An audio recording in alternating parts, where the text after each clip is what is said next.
Kalinga TV Kolkata talk कार्यक्रम रे उपस्थित अतिथि मानक मु स्वागत जनाऊँ। आमे जानती जे पश्चिमबंग निर्वाचन बिगुल बाजी जाइछि।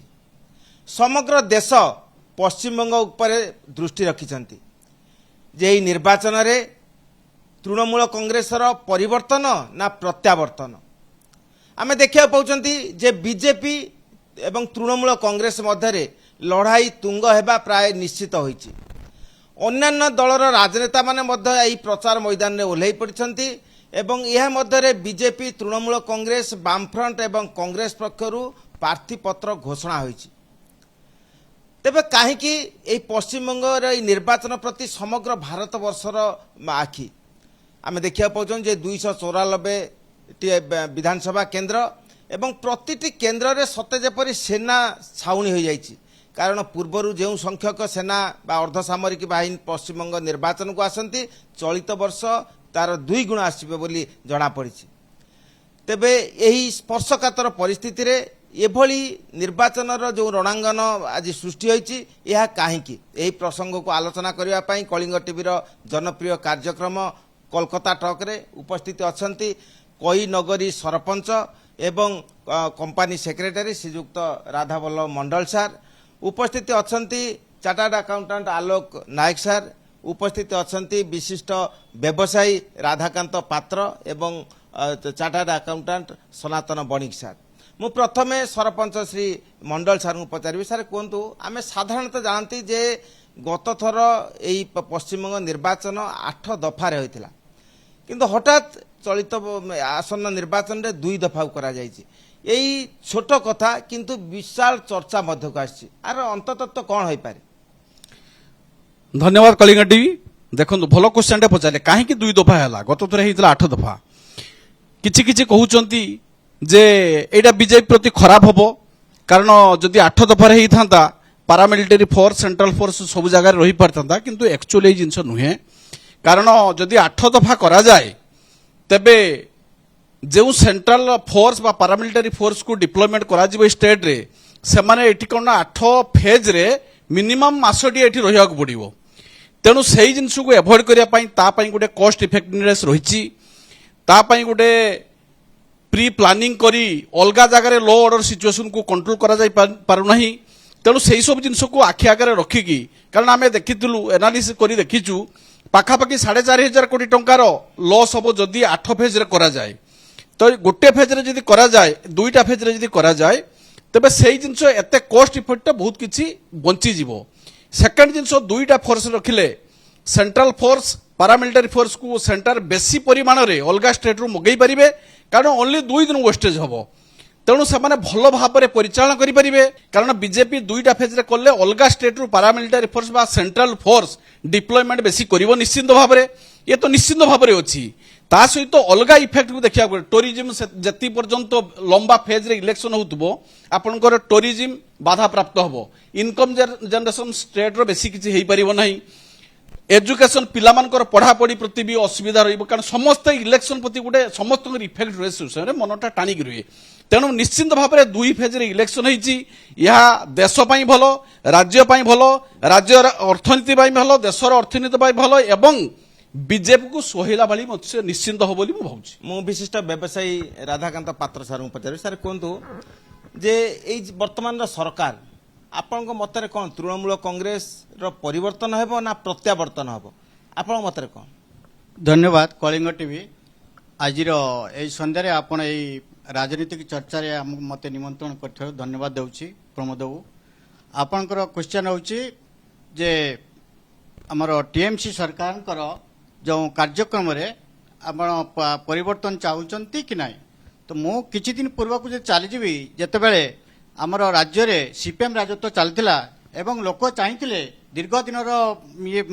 तांकर शासन काल रे देश माने वेस्ट बेंगल रे अधपतन घटिछि एवं सेही चर्चा रे आज वेस्ट बेंगल प्रत्येक लोक चाहिथिले परिवर्तन एवं परिवर्तन जोगु ममता बनर्जी तांकर टीएमसी सरकार आम राज्य रे वेस्ट बेंगल आसी एवं आसवा परे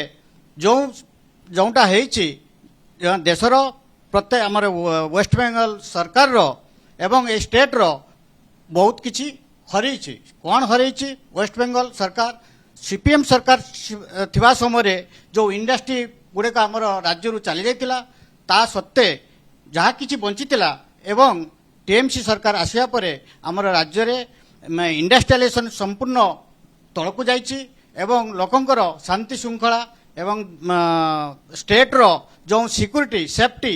सी मध्य बहुत तलकु जाइछि एवं आपण कहबे जदि एम्प्लॉयमेंट जे देखिबे जो आम राज्य रे करप्शन रो सीमा जानिथिबे सी मध्य बहुत आगु जाइछि एवं जदि आपण इंडस्ट्री कथा कहते आपण सिंपल एग्जांपल नियंतु आपण सिंगूर एवं आपणकर जो सिंगूर जदि आम राज्य रे এই দুই জায়গায় যদি আমি ইন্ডাস্ট্রি করিপারতাম তাহলে আজ ওয়েস্ট বেঙ্গল কোন জায়গায় রইথান্তা সেইপাই লোকর মନରେ কিছু পরিবর্তনর আশা দেখা যাচ্ছে ମୁଁ ସନାତନ ବଣିକ ସାର୍ ପଚାରିବି ସାର୍ କୁହନ୍ତୁ ଆଜି ପଶ୍ଚିମବଙ୍ଗରେ 294 ଆସନର ନିର୍ବାଚନ ହେଉଛି କିନ୍ତୁ ଅନେକଙ୍କ ଆଖି ଭବାନୀପୁର କେନ୍ଦ୍ରରେ ଆମେ ଜାଣନ୍ତି ଯେ ମୁଖ୍ୟମନ୍ତ୍ରୀ ମମତା ବାନାର୍ଜୀ ତୃଣମୂଳ କଂଗ୍ରେସରୁ ପ୍ରାର୍ଥୀ ହୋଇଛନ୍ତି ଏବଂ ବିଜେପିର ପ୍ରମୁଖ ନେତା ଏବଂ ବିରୋଧୀ ଦଳ ନେତା ଶୁଭେନ୍ଦୁ ଅଧିକାରୀ ମଧ୍ୟ ଭବାନୀପୁରରୁ ପ୍ରାର୍ଥୀ ହୋଇଛନ୍ତି ଏବଂ ଦେଖିବାକୁ ପାଉଛନ୍ତି ଯେ ବିଭିନ୍ନ ମହଲରେ ଚର୍ଚ୍ଚା ଚାଲିଛି ପ୍ରଚାର ମଧ୍ୟ ତୁଙ୍ଗରେ ଆସିଲାଣି এই কেন্দ্র এভাবে চর্চার সন্ধিক্ষণে আপনার মত কম নমস্কার ধন্যবাদ কলিঙ্গ টিভি এই যে ভবানীপুর নির্বাচন কেন্দ্র এইটা গোটে হাই প্রোফাইল নির্বাচন কেন্দ্র হয়ে উঠিছি এই নির্বাচନରେ কারণ রাজ্যর মুখ্যমন্ত্রী শ্রীমতী মমতা বন্দ্যোপাধ্যায় এবং অপোজিশন লিডর শ্রীযুক্ত শুভেন্দু ଅଧିକାରୀ ଦୁଇ ଜଣ এই କେନ୍ଦ୍ରରେ ପ୍ରାର୍ଥୀ ଭାବରେ ନିଜକୁ ନିଜର ମନୋନୟନ ପତ୍ର ଦାଖଲ କରିବେ କିନ୍ତୁ ବର୍ତ୍ତମାନ ଆମେ ଦେଖିବା ଏଇ ଜଣେ ତୃଣମୂଳ ଆଉ ଜଣେ ହେଉଛନ୍ତି ବିଜେପି କାହା ଆଡ଼କୁ ଲୋକ ସମର୍ଥନ ଦେବେ ଭବାନୀପୁରର ଯଦି ଲୋକ ସଂଖ୍ୟା ଆମେ ଦେଖିବା କିଛି ୱେଷ୍ଟବେଙ୍ଗଲର ଲୋକ କିଛି ଅନ୍ୟ ରାଜ୍ୟର ଲୋକ ବି এই ନିର୍ବାଚନ ମଣ୍ଡଳୀରେ ରହିଛନ୍ତି ଦେଖିବାକୁ ଗଲେ ଆମେ ଏଇଠିକାର ୱେଷ୍ଟବେଙ୍ଗଲର ଲୋକମାନେ ସମସ୍ତଙ୍କ ମନରେ ଗୋଟେ ରହିଛି ଯେ ଅନ୍ୟ ରାଜ୍ୟର ଲୋକମାନେ ତୃଣମୂଳକୁ ଭୋଟ ଦେବେନି କିନ୍ତୁ ସେଇ ତୃଣମୂଳକୁ କେତେ ପରସେଣ୍ଟେଜ ସେଇଟା ଆମକୁ ଦେଖିବାକୁ ପଡ଼ିବ ପୁଣି ଚାର୍ଟାର୍ଡ ଆକାଉଣ୍ଟାଣ୍ଟ ଆଲୋକ ନାୟକଙ୍କ ପାଖକୁ ଯିବି ସାର୍ ଆପଣ କୁହନ୍ତୁ ଯେ ଆମେ ଦେଖିଛନ୍ତି ଯେ ଏସ୍ଆଇଆର୍ ଚାଲିଛି 57 ଲକ୍ଷ ଭୋଟରଙ୍କ ନାମ ବାଦ ଯାଇଛି 60 ଲକ୍ଷ ବିଚାରାଧୀନ ଅଛନ୍ତି କିନ୍ତୁ ସେଥିମଧ୍ୟରୁ 30 ଲକ୍ଷ ପୁଣି ଭୋଟର ବୈଧ ଭୋଟ ବୋଲି ପ୍ରମାଣିତ ମଧ୍ୟ ହେଇଛି ଏହି ସନ୍ଧିକ୍ଷଣରେ এই যে নির্বাচন হেବାକୁ যাଉଛି এই এসআইআর ର কোন প্রভাব পড়িব বা কৌনসি দলর জয় বিজয় উপরে প্রভাব পড়িব কোন আপন কোন प्रथमे मत कलिंग टीम को धन्यवाद जनाऊँ आज प्रसंग में मत मुख्य अतिथि भाव डाकी और प्रबंध बाबू को धन्यवाद जनाऊँ एसआईआर कथा कहले सेटा आमर आगुरी हवा कथा जे इलेक्शन को आखि आगे रखी सेटा करवाटा ठीक नुहे किंतु एसआईआर जहाँ 57,000 भोट जो बाद पड़ी तार इम्पैक्ट बहुत आकार पड़ो इलेक्शन में कारण जे 57,000 जो भोट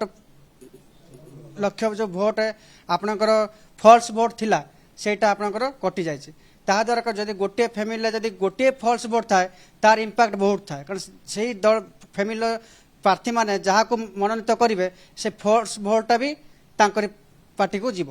तेणु यार इम्पैक्ट डिसिसिव फैक्टर बहुत आउ जहाँ 60,000 लक्ष जो भोट विचार अधीन थिला तार 50% सॉल्व होइछि देखंतु जो हिंसा मुक्त आज बेंगल पॉपुलेशन हूँ 8 कोटी लोकों को कंट्रोल करिया पई 2,500 सफिशिएंट नुहे तथापि लोकों मन में गोटे भय रहिबो पारामिलिटारी फोर्स होची सेंट्रल फोर्स होची कोठी गंडगोल हले उठेई नेबे जेल ले भरिबे तेणु भय गोटे रहिले निश्चिंत भाव में हिंसा मुक्त हम किंतु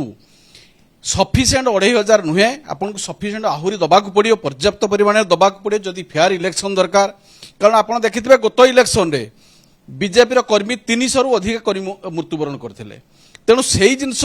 आशा करे एथर हम ना कारण आज पर्यंत से हिंसा है ना निश्चिंत भाव में शांति श्रृंखला इलेक्शन हो बोली आशा करे पारामिलिटारी फोर्स डिप्लॉयमेंट रे किंतु बोथ पार्टी जेहेतु इक्वाल पोजिशन को पहुंची जाइछंती तेणु निश्चिंत 2 जन पार्टी अपोजिशन होची बीजेपी ଶାସକ ଟିଏମସି ନିଜର ନିଜର ବଳ ନିଶ୍ଚିତ ଭାବରେ କଷିବେ ତେଣୁ ଦଙ୍ଗା ହବାର ଚାନ୍ସେସ୍ ଅଛି କିନ୍ତୁ କି ପ୍ରକାରେ କଣ୍ଟ୍ରୋଲ କରାଯିବ ତାହା ଇଲେକ୍ସନ କମିଶନ ଭଲ ଭାବରେ ଚିନ୍ତା କରୁଛନ୍ତି। ପ୍ରକୃତ ଅର୍ଥରେ ଆମେ କ'ଣ ପାଇଲେ ଆଉ କ'ଣ ହରାଇଲେ ବା କ'ଣ ଆଶା କରନ୍ତି ଆପଣ କ'ଣ କୁହନ୍ତି? ନାଇଁ ମୁଁ ଟିକେ ଆଗରୁ ଆପଣଙ୍କୁ କହିଲି ଯେ ଆମେ କ'ଣ ସବୁ ମାନେ ଟିଏମସି ସରକାର ସମୟରେ କ'ଣ କ'ଣ ଆମେ ଲୁଜ୍ କରିଛୁ ଏବଂ ଆମେ କ'ଣ ପାଇଛୁ ଏବଂ କ'ଣ ଆମେ ଆଶା କରୁଛୁ ଯଦି ପରିବର୍ତ୍ତନ କ'ଣ ଆଶା କରୁଛୁ ଏବଂ କ'ଣ ହରାଇଛୁ ଆମେ ତ କହିଲି ଏବଂ କ'ଣ ପାଇଛୁ ଯେଉଁଟାକି ମୁଁ କହିଲି ତାଙ୍କର ମମତା ସରକାରରେ ଗୁଡ଼ାଏ ଜିନିଷ କରିଛନ୍ତି ସେମାନେ ରାସ୍ତାଘାଟ ଏବଂ ଗାଁ ଅଞ୍ଚଳରେ ଇଲେକ୍ଟ୍ରିଫିକେସନ୍ ତଥା ଆପଣଙ୍କର ଯେଉଁ ସ୍କିମ୍ ଗୁଡ଼ା କହିଲି ଆପଣଙ୍କର ମାନେ ସ୍ୱାସ୍ଥ୍ୟ ସାଥୀ ଏବଂ ନୂଆ କଥା କ'ଣ ହଁ ସେଗୁଡ଼ାକ ତ କରିଛନ୍ତି ଏବଂ ତା ଛଡ଼ା ଆମେ ବର୍ତ୍ତମାନ ଯଦି ଆମେ ପରିବର୍ତ୍ତନ ଚାହୁଁଛୁ ଏବଂ ଆମେ କ'ଣ ଆଶା କରୁଛୁ ଏବଂ ଦେଶରେ ୱେଷ୍ଟବେଙ୍ଗଲରେ ଆମର ଇଣ୍ଡଷ୍ଟ୍ରି ଫାର୍ଷ୍ଟ ପ୍ରାୟୋରିଟି ହେବା ଦରକାର ଇଣ୍ଡଷ୍ଟ୍ରି ଜବ୍ ମାନେ ଜବ୍ କ୍ରିଏସନ୍ ଏବଂ ଶାନ୍ତି ଶୃଙ୍ଖଳା ବଜାୟ ରଖିବା ପାଇଁ ଆମେ ପରିବର୍ତ୍ତନ ଚାହୁଁଛନ୍ତି ଆମର ୱେଷ୍ଟବେଙ୍ଗଲର ଲୋକମାନେ ଏବଂ ତା ଛଡ଼ା ଯଦି କୃଷି ମଧ୍ୟ ଦେଖାଯାଏ କୃଷି ଯଦି ମାନେ ତା ପାଇଁ ମଧ୍ୟ ଆମକୁ ସେଇଭଳି ଲୋକଙ୍କର ଇଚ୍ଛା ଏବଂ ତା ଛଡ଼ା ହେଲ୍ଥ ସେକ୍ଟର ଯଦି ଦେଖନ୍ତି ଆପଣ ହେଲ୍ଥ ସେକ୍ଟରକୁ ଯଦି ପରିବର୍ତ୍ତନର ଲୋକ ଚାହୁଁଛନ୍ତି ହେଲ୍ଥ ସେକ୍ଟରରେ କିଛି ଆଗେଇବା ପାଇଁ। ଦେଖନ୍ତୁ ନିର୍ବାଚନ ଉପରେ ମୋ ମତରେ ଏଇ ଯୋଉ ଯୁଦ୍ଧର ଇମ୍ପାକ୍ଟ ନିର୍ବାଚନ ଉପରେ ପଡ଼ିବାର ଚାନ୍ସ ବହୁତ କମ୍ କାରଣ ଗ୍ୟାସର ସମସ୍ୟା ତେଲର ସମସ୍ୟା ଏଇଟା କ୍ଷଣସ୍ଥାୟୀ ଯୁଦ୍ଧ ସରିଗଲେ ପୁଣି ନର୍ମାଲ ହେଇଯିବ ଏବଂ ଭାରତ ସରକାରଙ୍କୁ ଏତିକି ଧନ୍ୟବାଦ ଦେବାକୁ ପଡ଼ିବ ଯେ ବର୍ତ୍ତମାନ ବି ପରିସ୍ଥିତିରେ ଭାରତ ସରକାର 2ଟି ଗ୍ୟାସ୍ କଣ୍ଟେନର ପାରସ୍ୟ ଉପସାଗରରୁ ଆଣିପାରିଛି ଭାରତକୁ ଯାହାଦ୍ୱାରା କି ଆମର ଗ୍ୟାସର ଅଭାବ ଟିକେ ଦୂର ହେବ। ଦେଖନ୍ତୁ ସେ ତ ନିଶ୍ଚିନ୍ତ ହେବ ଇଲେକ୍ସନ ଆସିଲେ ସେ ଜିନିଷ ଟାଣା ଅଟର ଚାଲିବ ଆକ୍ଷେପ ପ୍ରତିକ୍ଷେପ ସବୁ ଚାଲିବ।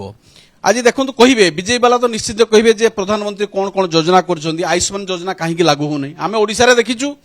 ଯେ ଜେଣ୍ଟସକୁ 5 ଲକ୍ଷ ଟଙ୍କା ଆୟୁଷ୍ମାନ ଯୋଜନା ପାଇଁ ଟ୍ରିଟମେଣ୍ଟ ପାଇଁ ଦିଆହେଉଛି ଲେଡିଜକୁ 10 ଲକ୍ଷ ଟଙ୍କା ଦିଆହେଉଛି ସେ ଜିନିଷ ଏଠି ବଞ୍ଚିତ ହେଉଛନ୍ତି। ଏଠି ଯେଉଁ ରଖିଛନ୍ତି ସ୍ୱାସ୍ଥ୍ୟ ସାଥୀ ଯୋଜନା ରଖିଛନ୍ତି ମ୍ୟାକ୍ସିମମ୍ ହସ୍ପିଟାଲକୁ ଗଲେ ବା ପ୍ରାଇଭେଟ ଜାଗାକୁ ଗଲେ ତାକୁ ଆକ୍ସେପ୍ଟ କରୁନାହାନ୍ତି ତେଣୁ ଲୋକ ତ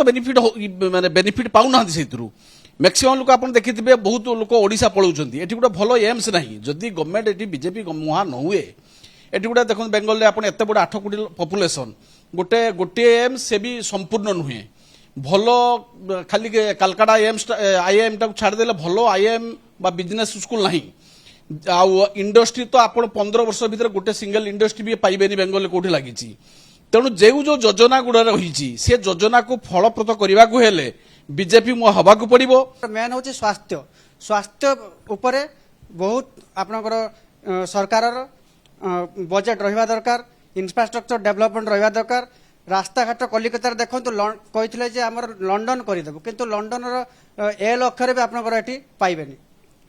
ତେଣୁ ଆମେ ଶୁଣିଲେ ଯେ ରାଜନୈତିକ ବିଶ୍ଳେଷକ ମାନଙ୍କ ମତ ଯେ ପ୍ରତ୍ୟେକଙ୍କର ବକ୍ତବ୍ୟ ଯେ ନିର୍ବାଚନ ଆସେ ଯାଏ କିନ୍ତୁ ସରକାରଙ୍କ କେଉଁ କାର୍ଯ୍ୟ ପଦ୍ଧତି ଏବଂ ସାଧାରଣଙ୍କ ପ୍ରତି ଯେଉଁ ସମର୍ପିତ ଭୂମିକା ଏବଂ ଭିତ୍ତିଭୂମି ବିକାଶ କ୍ଷେତ୍ରରେ ଯେଉଁ କାର୍ଯ୍ୟ କରିଥାନ୍ତି ତାରି ଉପରେ ମତଦାନ ହୁଏ। ତ ଆମେ ଦେଖିବା ଯେ ଏହି ପଶ୍ଚିମବଙ୍ଗ ନିର୍ବାଚନରେ ଆଗାମୀ ଦିନରେ କ'ଣ ପରିବର୍ତ୍ତନ ହେଉଛି ନା ପ୍ରତ୍ୟାବର୍ତ୍ତନ ହେଉଛି ତାହା ସମୟ ହିଁ କହିବ। କୋଲକାତାରୁ ଭିଡ଼ିଓ ଜର୍ଣ୍ଣାଲିଷ୍ଟ ସମର ଜିସାନଙ୍କ ସହ ପ୍ରମୋଦ ମହାନ୍ତି, କଳିଙ୍ଗ ଟିଭି।